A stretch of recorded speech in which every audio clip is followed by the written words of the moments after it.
And our speaker for today, Budjette Tan grew up in a haunted house and was told to sleep early because there were vampiric aswang flying outside their bedroom window. It's not surprising that these stories would later inspire him to write the comic book Trese, which he co-created with artist Kajo Baldissimo. Their comic book is a three-time winner of the Best Graphic Novels of the Year in the Philippine National Book Awards. It was recently adapted into a Netflix anime series by Base Entertainment. Okay, so the speaker also requests that, by the way, his name is pronounced as Budget, but please don't ask him any questions about finance after the talk. Trese is also published in French, Italian, and soon other languages, but there is a German edition which is available on the table. Our wonderful German publisher, Josh Dantes of Dantes Verlag is here. So if you would like to get your copy signed by Budget after the talk, you may do so. Okay, so please welcome the pride of Filipino comics, Budjette Tan.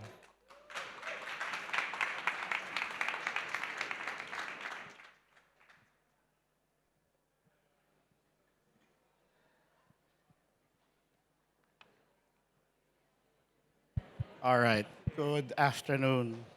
Let's see if this thing works. Thank you very much for coming. How many have had the chance to watch Trese on Netflix? Yay. How many have had the chance to read the comic book? All right.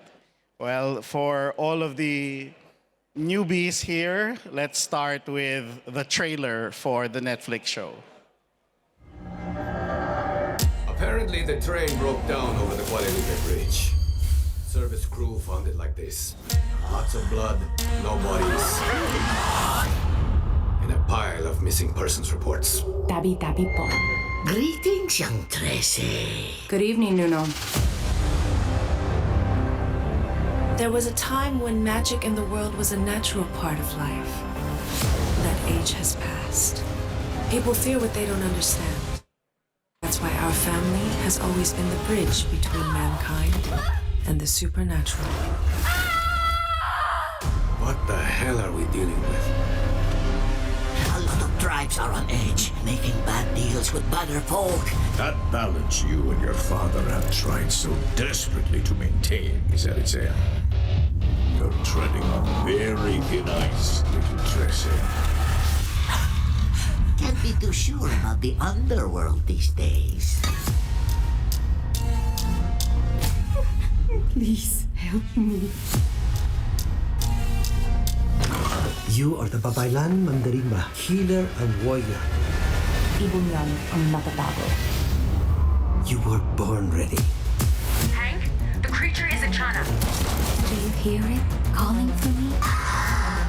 You want my advice? Keep your heads down. They're coming for revenge. If the Lakan gets in the way, kill her. There's something bigger going on here. The tribes need to be united. The tempest is brewing, and there are liars amongst your allies. Come on, boys. Let's put an end to this.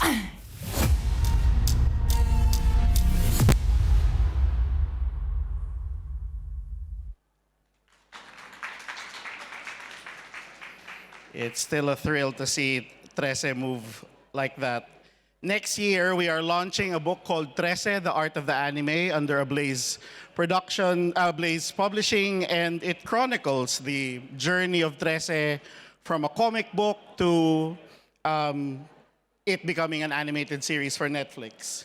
The book will contain, again, the beginnings of Trese as a comic book. This is a replica of the very, very first edition of Trese when we still sold it for 30 pesos, just less than $1.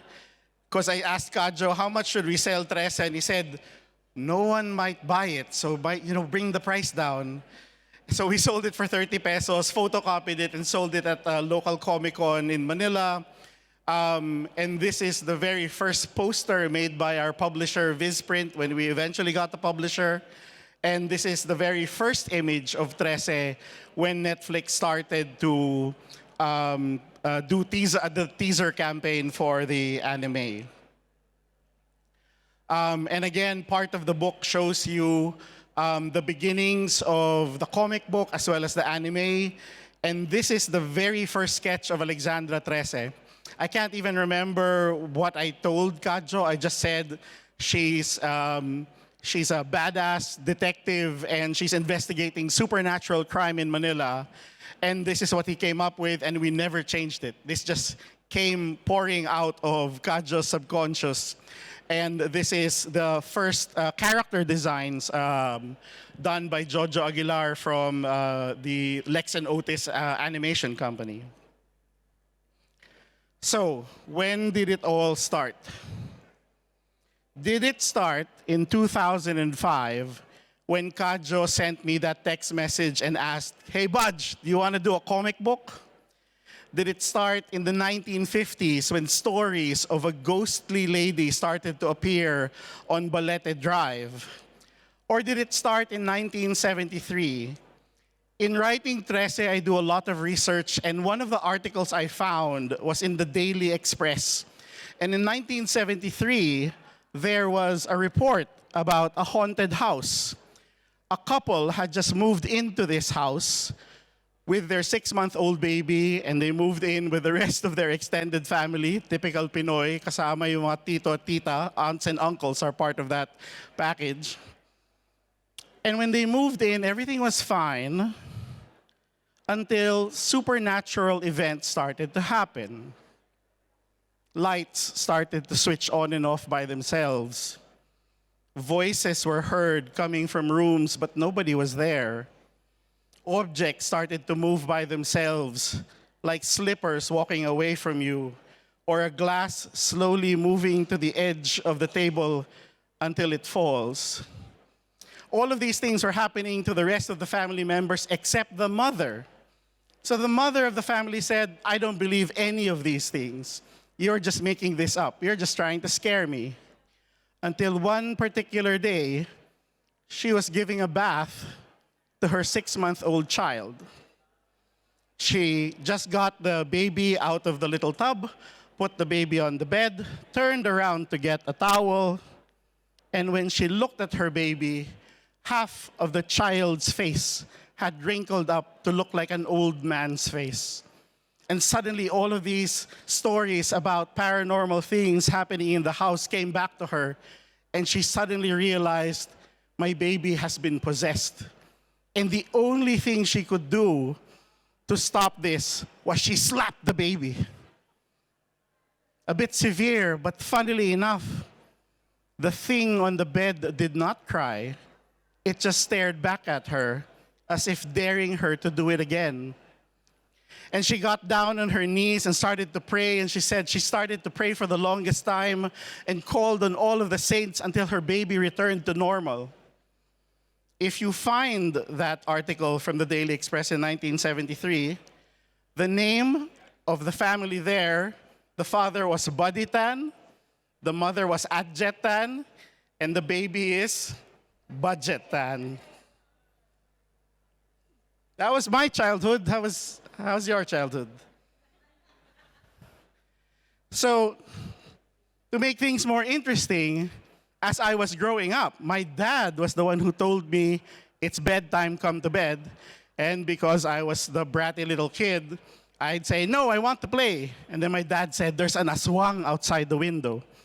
I said, "What's an aswang?" And he describes it to me. And I said, "So it's like a vampire." He said, "No, it sucks your blood and eats your heart and eats your liver." So like in a split second, I was in bed, right? So my dad tells me stories about the aswang. My mom tells me stories that, "Oh, you know, when you were 6 months old, you got possessed." So when people ask me, "Where do you get your fantastic ideas?" I'm saying, it's childhood trauma. You can see the look on that face of like, yeah, this is the stories I grew up with. And again, to make even things more fun, growing up in the 80s in Manila, this is a shot of a tabloid where it talks about a manananggal. A monster has been sighted flying around the city. Of course, I had no idea what a tabloid was, and I thought, if it's on the front page of a newspaper, it must be true. But so what is a manananggal? A manananggal is a monster who's like a vampire, but our vampire splits in half, and then she grows wings, and then she has this really long tongue which she uses to suck out babies from the bellies of pregnant women. So let's review. There's a swang outside, there's a ghost inside, and there's probably a manananggal flying above our house. These are all of the things that I kept hearing when I was a child. And they all, I think, finally, decades later, came pouring out in the pages of Trese. So if you've got all of those threats, those supernatural threats, who are you going to call? As a child, I was a big Batman fan. Growing up in college, I discovered Vertigo Comics and John Constantine, and he's a detective who uses magic to stop supernatural threats or demonic threats. I was a big X-Files fan. X-Files fans out there, yeah.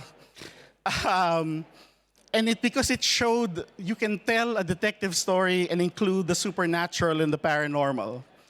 And lastly, CSI for me was like eye-opening because it used science to tell how the murder was done instead of just interrogating the suspect until they confess, right? So when we first made Trese, this is how he looked like. And even though I loved what Kadjo did, there was something missing. There was something typical, or that feeling of, oh, we've seen this before, which made me ask Kadjo, so what if we make Trese a woman? And that's how this design came up. And that made all the difference. Suddenly, it felt like a fresh approach to the detective genre, to the crime noir genre, that especially for the Philippines, to have a female protagonist be the lead. So, what was Trese's first case? Let's go back to the 1950s. Supposedly, it was around this time in the 50s where stories of a lady dressed in white was seen along Budjette Drive. And the typical story is that that lady would hail a cab, ask to be brought to a certain house, and once they get to that house, the driver turns around and the lady's gone. And so the driver's going, well, somebody's got to pay for this cab fare. So he knocks on the door where the lady said, this is my house. And when he knocks on the door, somebody answers. He says, there was a lady in my cab. She told me to come here. I need payment. And then the person in the house would say, I know who you're talking about, but she died years ago. And the funny thing is that this story has spread. In every decade, there is a version of this white lady from Budjette Drive. We would have relatives who would say, oh, I know a friend of a friend who was driving that car or that cab or whatever.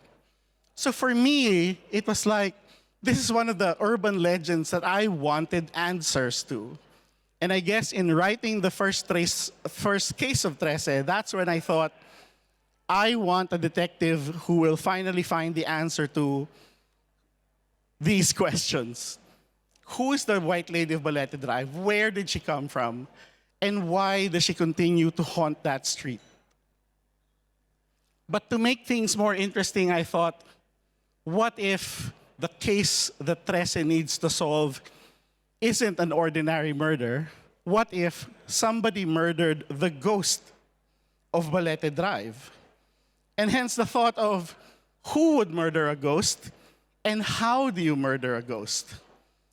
And that's when the police call Alexandra Trese to a case because they can't figure it out. Trese figures out that some magic spell was used to trap the spirit of the white lady on that street. she then starts to go through her usual contacts from the underground. She interviews the Nuno, who is like a dwarf that lives underground. She interviews her usual contacts in the different parts of Metro Manila, including, you can't see it here, but a captain who has some very lizard-like features. Until finally, her clues lead her to a den of aswang. And the aswang have upgraded in this Metro Manila. They don't operate alone, they are now a gang. But of course, Trese takes care of business. She finally finds one eyewitness. But the eyewitness doesn't want to talk. So she uses a magic spell to see the face of the person who murdered the ghost. How does she do this? She takes her dagger, a kris, a magical blade, and plucks out the eyeball of the eyewitness. He's an aswang, don't worry about it. Puts the eyeball in the glass, mixes it with the dagger, and utters a magic word, and out appears the face of the woman who murdered the ghost of Budjette Drive. So finally, they find the woman. She confesses to what she did. But then how do you arrest someone who murdered a ghost, right? So they don't arrest her, but somehow the underworld seeks vengeance, and the house of the murderer mysteriously burns that night. And when Trese returns to the scene of the crime on Budjette Drive, a new white lady has appeared, the lady who murdered the first ghost of Budjette Drive. And the cycle continues, and we will always have a white lady of Budjette Drive. So we made one issue, and I thought that I purposely made that issue a done-in-one, because I thought we're so busy with our day jobs, we'll never get to do another issue. And this is me and Kajo like 2 years later, and we've done like 4 issues. And we were so happy that we sold 30 copies that day. Sold for 30 pesos. And eventually we had enough issues that we were able to pitch it to Nida Ramirez, who is our publisher, who continues to be our publisher to this very day, who has patiently waited for every volume of Trese to come out. Supernaturally patient. Because on the first 2 years, we released the first 3 volumes, and then the 4th volume took longer, and then the 5th volume took longer. We're trying to compress that timeline, we promise. So eventually we were able to come out with the first volume, and we are now up to our 8th volume. And yes, we got to, thankfully, we got recognized and honored 3 times for Best Graphic Novel of the Year by the Philippine National Book Awards.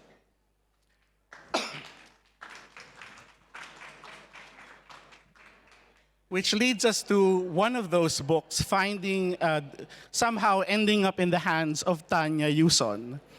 Tanya Yuson is a Filipina who produced TV shows and movies in the United States. In 2009, she came back home looking for a story that could be produced in Hollywood, but she wanted a Filipino story. Somebody directed her to Trese. And she got in touch with us and she said, I love your story. Can we turn it into a movie or a TV show? Cut to 10 years later. So for 10 years, she and her partner, Shanti Harmain, have been knocking on the doors of movie producers, TV networks in the Philippines, Singapore, Indonesia, Tokyo, and the United States.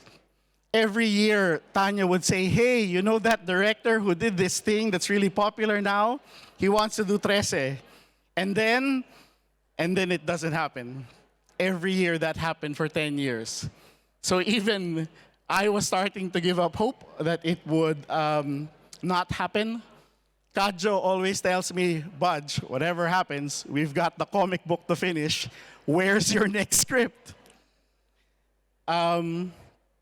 Which leads us to this. And it was one of those interesting moments where Netflix said, well, we're not in the market for a live action show, but we are looking for a story that could be turned into anime. What do you have? They asked Tanya. And that's when they brought out Trese. Let's watch this other clip. Manila, babatiin ka ng mga ngiti na kasing init ng araw.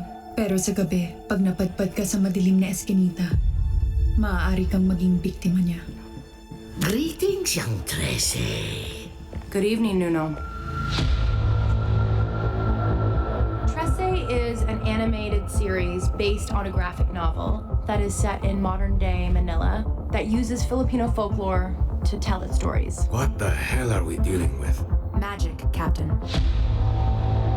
I'm going to be voicing Alexandra Trese, and she is this badass female detective who is the protector of peace and harmony between the living Tahan na, ligtas ka na. and the supernatural beings who coexist in the Philippines. You are the Babaylan Mandarimba, healer and warrior. You were born ready. I'm really excited about this series, just to see it come from words on a page to then seeing it, the artwork, and then voicing over to this character that I've just grown to love so much. Boys, time to go hunting. When I first received the Filipino script, I was blown away. It's beautifully told when it's in Filipino. Mga kaluluwa, saan kayo papunta? And it has more of a sentimental value to me and more of a connection to me. We're both very courageous when it comes to people that we love. Tatapusin ko na to ngayon. She has this responsibility and duty towards the people of Manila, and she really takes that to heart. If the Lakan gets in the rain, kill her. I get to play such a strong female in this with, such an incredible cast. Cover me! We're both very determined women, and I think that whenever she puts her mind to something, she gets it done.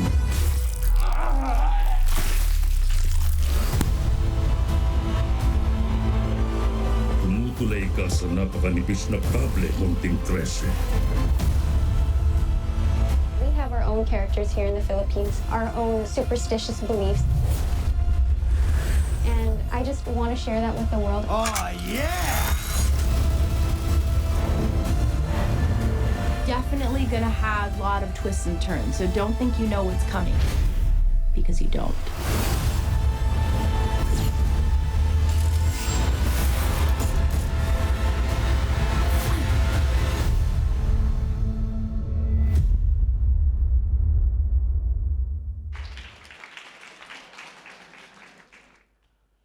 So when it aired in the Philippines, it was the #1 show, I think, for the month. It did get into the top 10 of some other territories, and we still get email and messages from people around the world, Filipinos who have never heard of Trese, and thanks to Netflix, they now know our story. And these are the people who made it happen. I was talking about Shanti Harmain, who is the partner of Tanya Yuson, Jojo Aguilar, and Jay Oliva, our director and executive producer. One of the interesting things that Netflix said was, and normally when a producer says, okay, you get the green light, the next thing you get is a bunch of notes about what you need to change. So Tanya and Shanti said, what are the notes you want us? You have notes for us. And Netflix said, make this as Filipino as possible. And that's why they got a Phil-Am crew. 90% of the voice talents were Filipinos. And they were so, they were so happy that when they were auditioning for the part, the voice director said, no, we want to hear your Filipino accent. Don't hide it. Don't give us your American accent. And of course, Mick and Zig were part of the writing team, along with Liza Soberano, who is our voice talent for Trese, our voice actress for Trese. So like I said, the next couple of slides are a preview of what you will see in the book, The Art of the Anime. It really gets behind the scenes where you see the storyboard, where you get to see concept art, and what was one of the interesting things for me was this is the emissary. She is the emissary for the goddess of death. So she brings messages from the goddess of death. And she was a very minor character in the book, but because of how they wrote her, there are now fans who are cosplaying the emissary. There is now fan fiction about the emissary. I don't want to tell you what the fan fiction is all about, but you might like it. It involves Trese. Anyway, and one of the great things was that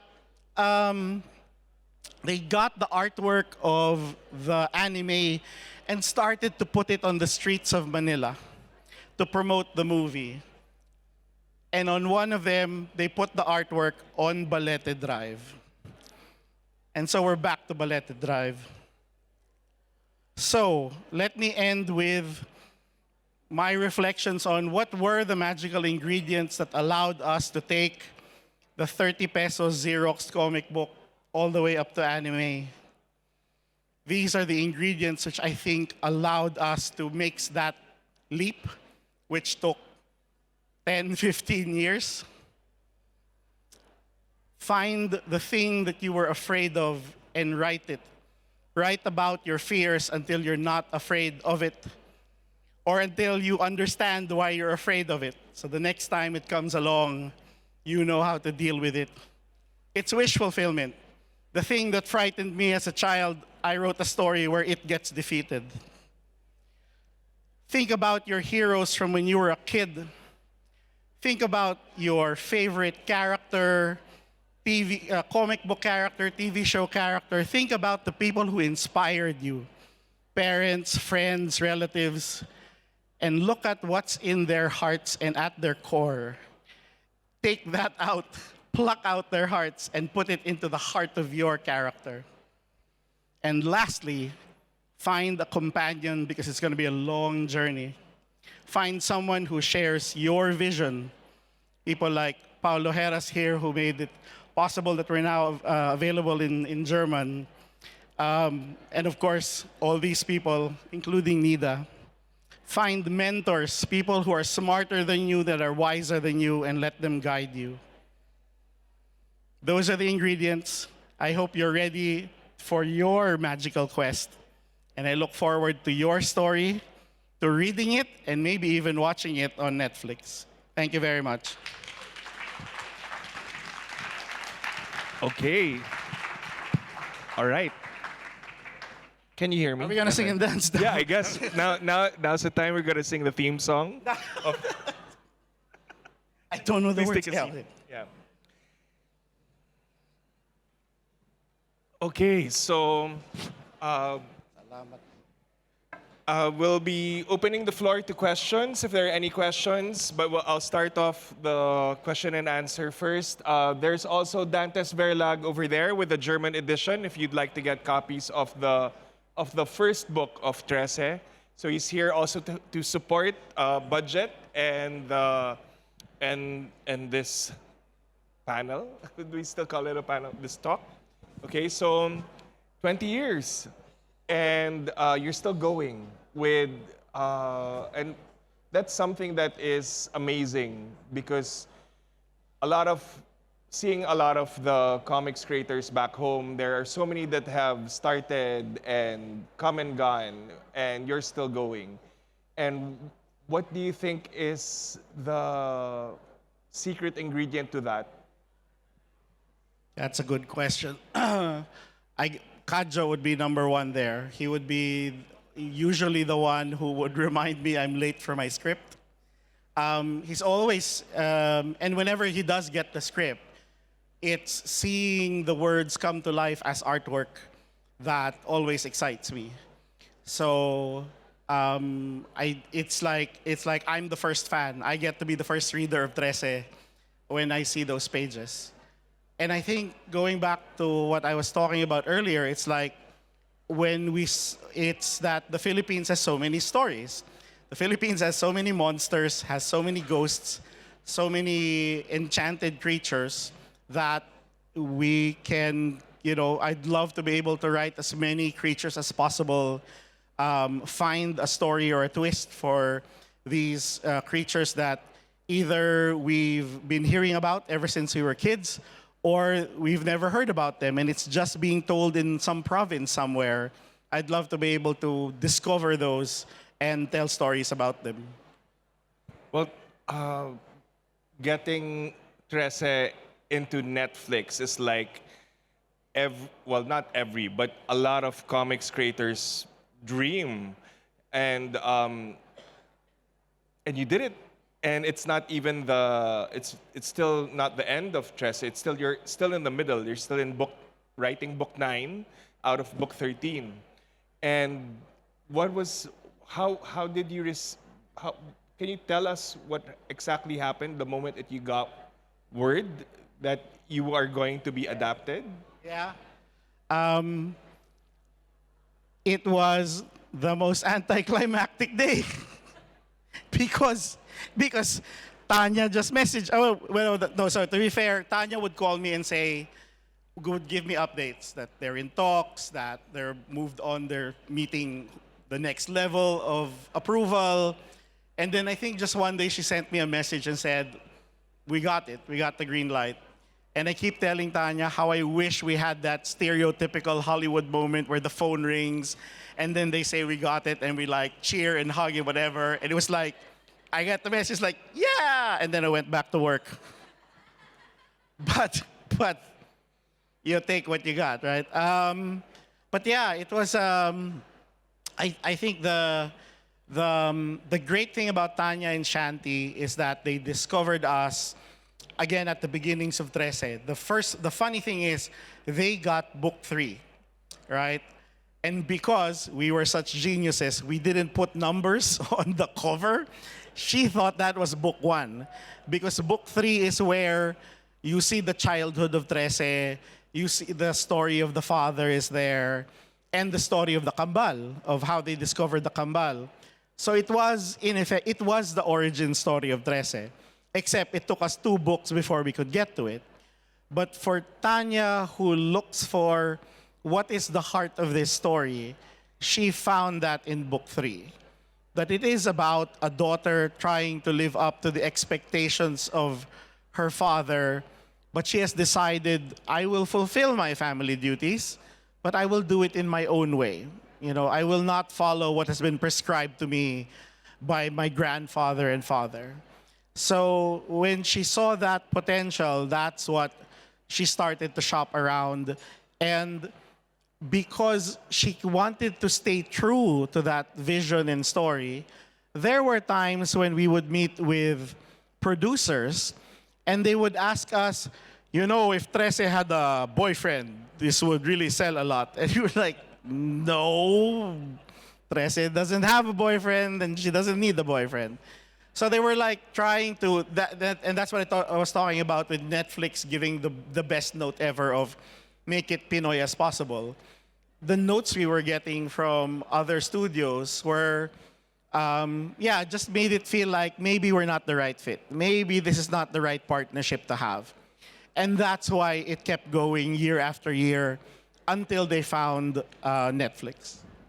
So to the non-Filipinos in the crowd, the reason also why Trese is so special is because it's one of the 4 comic books that are the gateway to Filipino comics. So if you want to get a taste of what Filipino comics is like, Trese would be one of those 4. And Nida also published the other book, which is Jaja Zaturna by Carlo Vergara. There's also Mythology Class by Arnold Are and Elmer by Jerry Alangilan. If you read any of those 4 books, these are what I call gateway comics because once you read that, you'll want to look for another and another and another.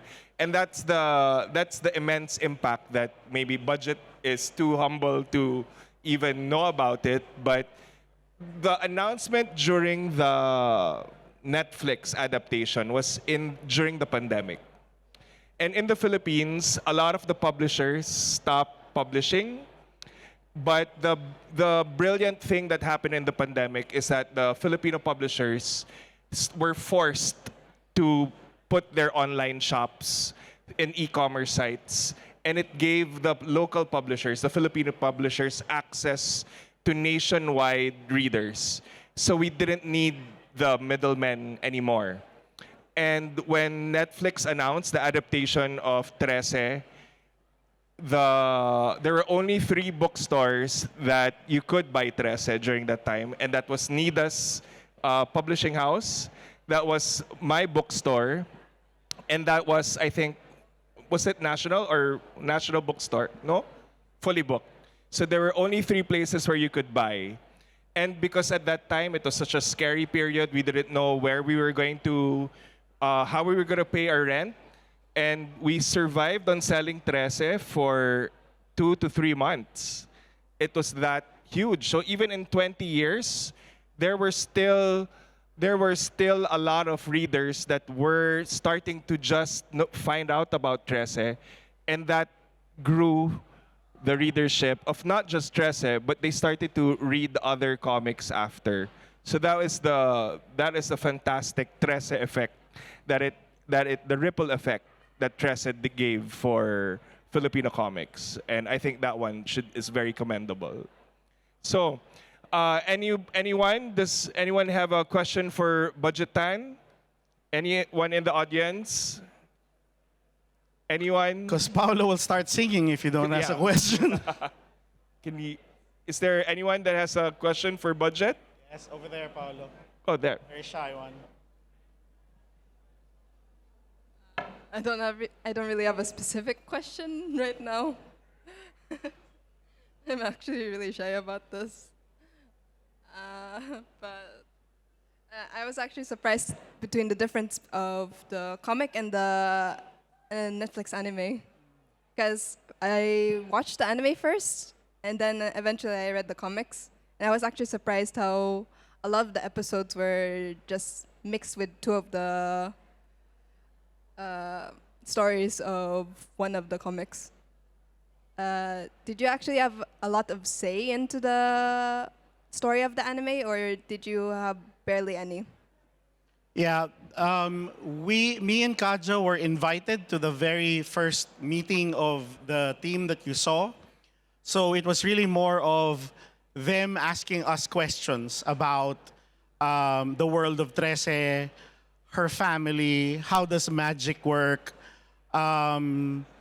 They talked about the design, what were the things that you needed to keep, which is like the hairline, the coat, the masks of the kambal. But after that, we really left them on their own. I mean, Jay Oliva, our director, he's already done Batman, Spider-Man, Superman, the Justice League. I'm not going to be the one that'll tell him how to make an animated series, right? So I do feel that Tanya put together a really great team, and even I was surprised of how they got 2 issues or 2 to 3 storylines, and they were able to compress it into one. They found, and again, me and Kajo wrote this. We wrote and made a comic book every month on our first year. That was our rhythm back then. So I wasn't really thinking about, is there an overall arc? And they found that there were themes that mirrored each other, and they stitched those together to make really awesome episodes. So I think that's the benefit of not being so close to the material and looking at it from the point of view of someone whose job is, what is the best way to adapt this thing on paper and make it move?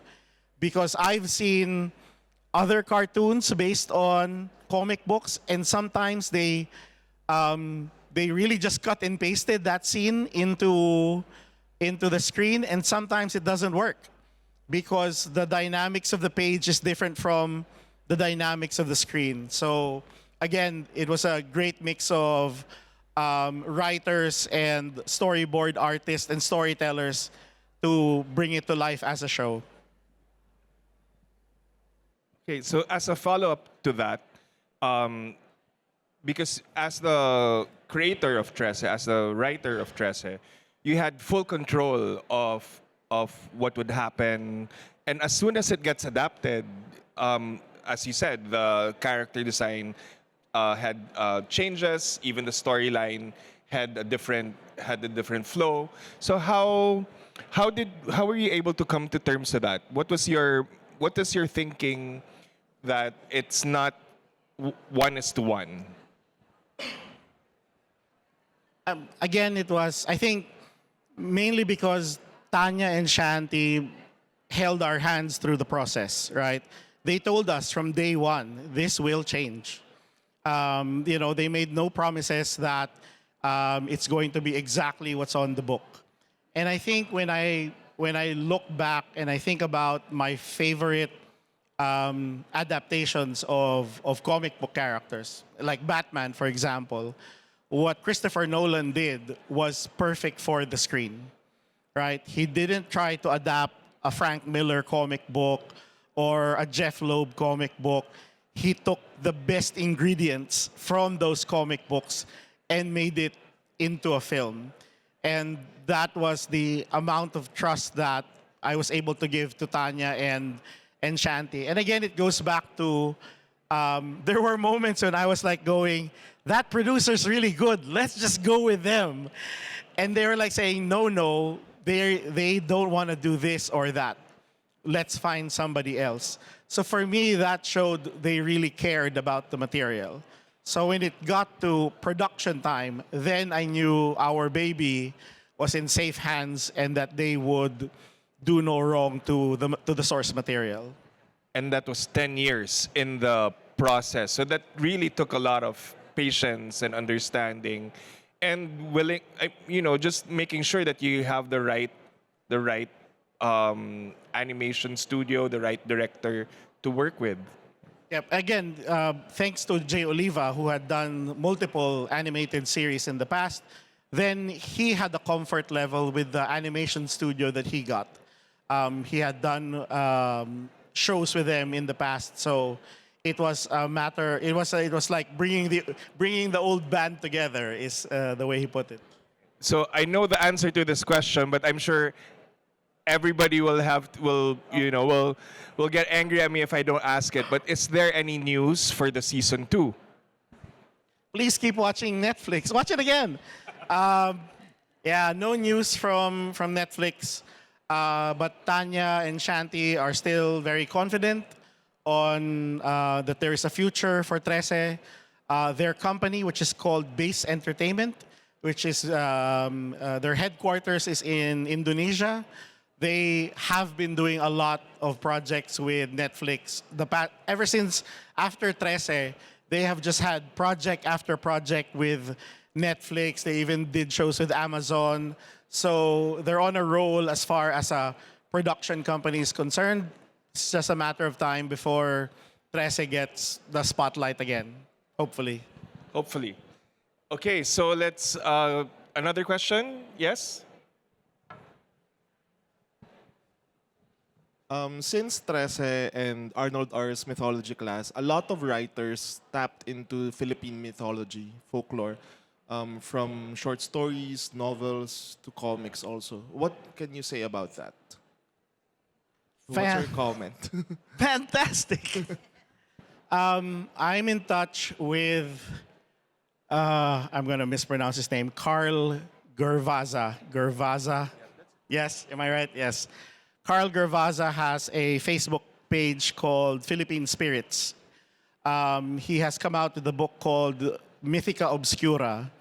Once in a while, he would email me on the side and will say, Sir Budge, he emails me an Excel sheet of all of the creatures, spirits, entities, beings that he has researched.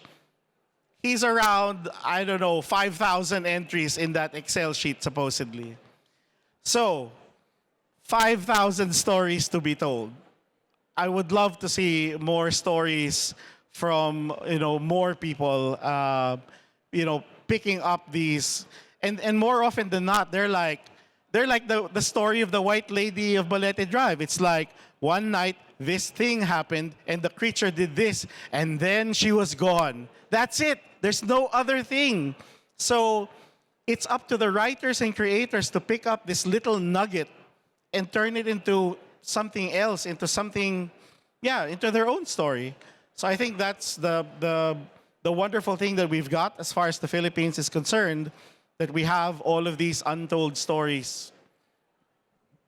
Okay, so I'll ask about the international editions. So how many? Yeah. Okay. Yeah. Okay. I'll ask my question and then who's the next?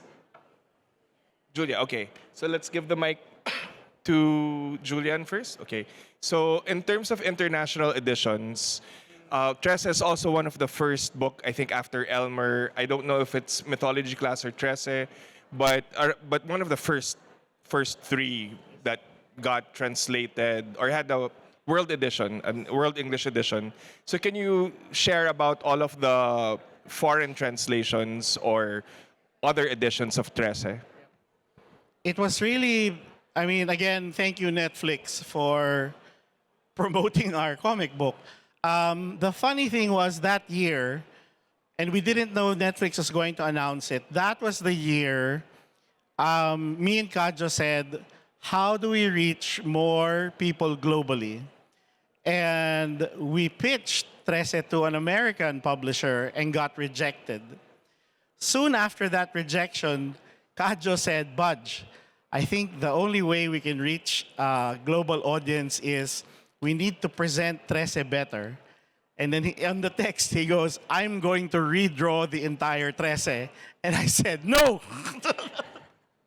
I said, please don't do a George Lucas. Don't go back to Star Wars Episode 4 and put CG all over the place. But he said he wasn't happy with this. And the backstory is that the reason why Kadjo was so confident he could finish a 20-page script in 20 days was he took 1 hour a day to draw 1 page. So the urban legend is he's eating a sandwich on one hand and he's drawing with the other hand.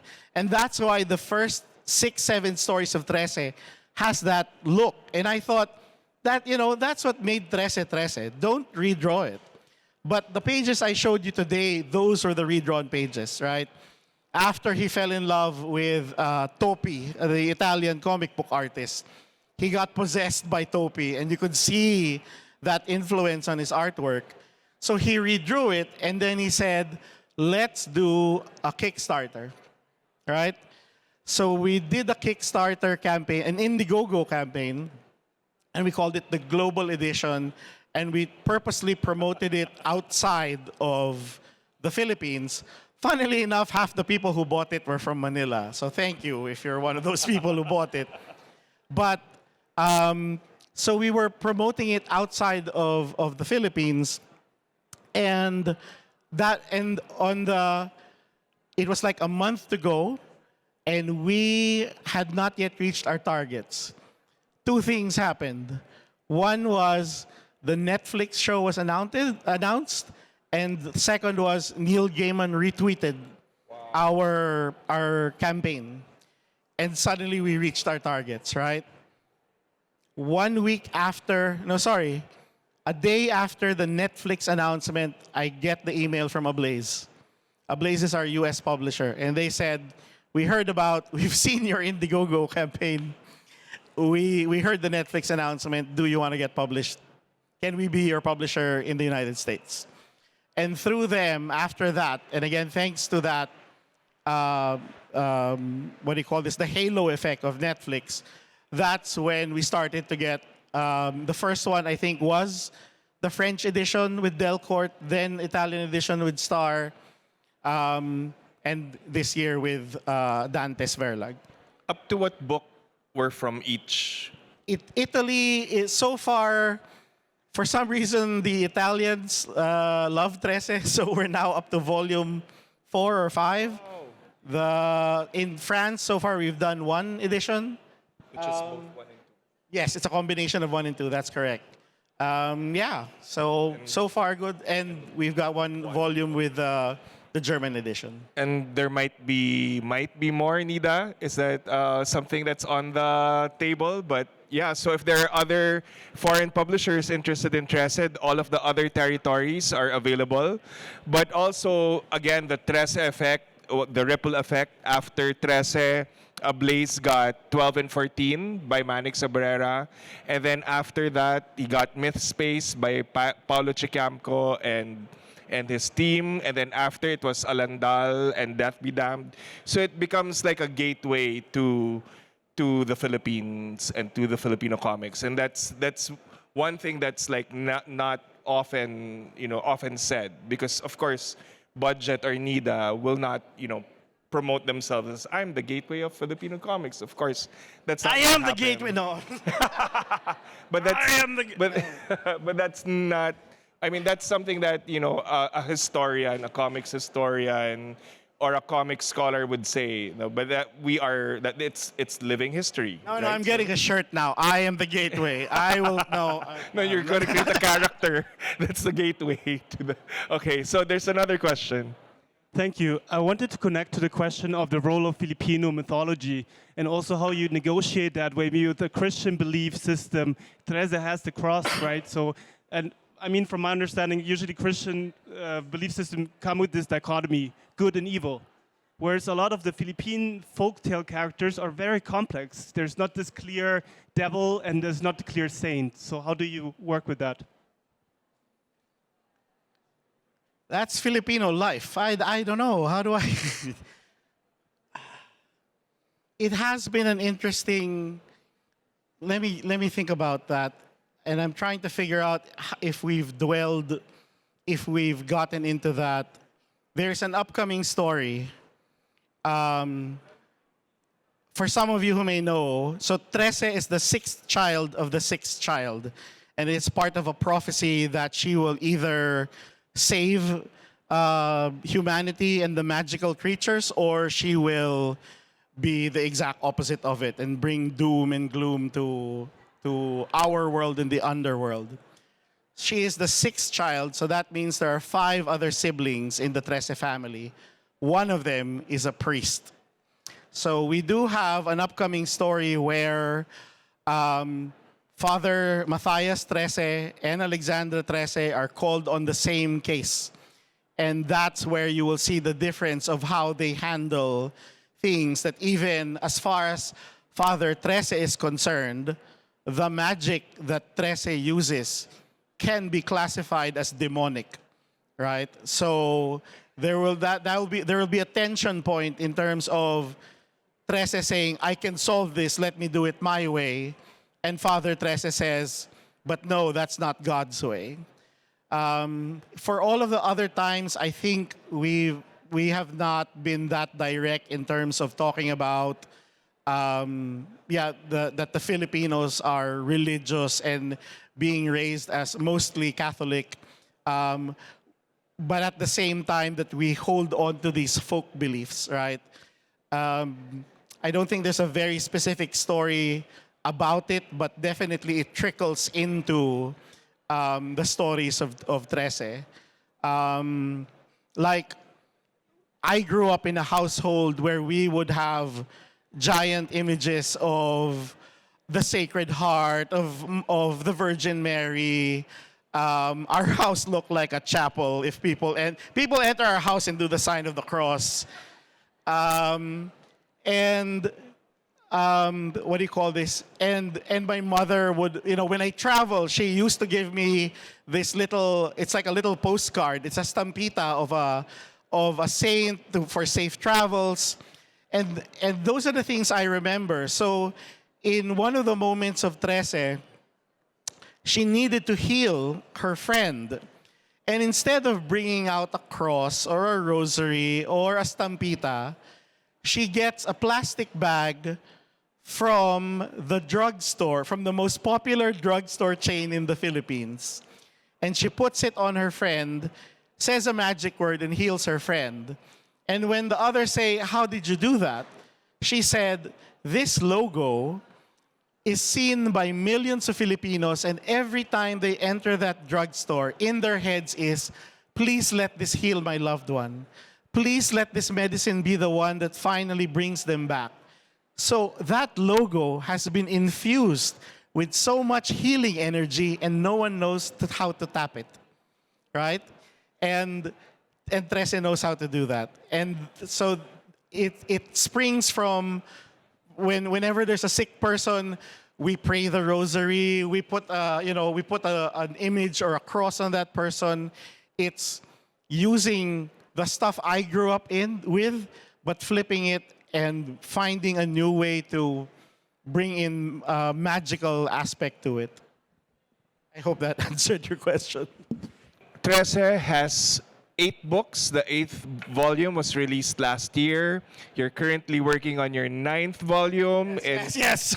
And you can sense the pressure that you're currently working on the 9th volume, which will be released when the 9th volume comes out.